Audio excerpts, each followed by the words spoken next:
Out with the old and in with the chrome. This is a brand new chrome chain from our Jigsaw 1000R, and we're about to install it because anyone can do it. Because once your chain starts to look like this, it's been time for you to get a new one. And after carefully inspecting the chain, the O-rings are still intact and the rollers are still present, but the surface thrust isn't going to cut it. So let's install this new one. First things first, we're going to be using this Dremel to file down one of the pins on the chain link so we can push it through and break this chain.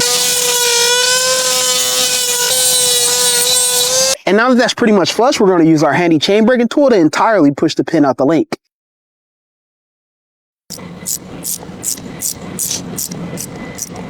And once the breaker is removed from the chain, the pin should slide right out. And now this chain will fall off the bone. But before we entirely remove the old chain, we're going to open a new one and connect it to the old one. That way when we rotate the wheel, we can rotate the chain all the way through the drivetrain until it reaches the rear wheel. And with the chain being that loose, before we cut it, we're going to have to loosen the axle adjuster so we can push the wheel forward a bit. That leaves room for the initial stretching of the chain once you go ride on a brand new one. And now we can see where we actually have to cut the chain.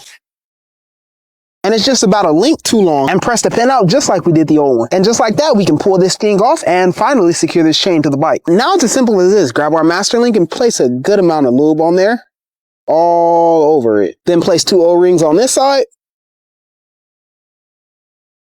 Just like that. Slide the master link through the back side of the chain, and with both O-rings that go on the other side of the pin, slide them right on. And now we place the face of the link on the other side of the chain. Now we change the position of the chain breaker into the press position and tighten the pressing tool on 1 pin at a time until they are flush, just like the others. And as you can see now, these pins are poking through the master link, and now we can actually rivet them. Before we completely rivet the pin on, I typically grab a caliper tool to gauge the width of the master link and compare it to the others. 19.8, 19.83. And now we can secure this thing by riveting it on with our handy rivet attachment.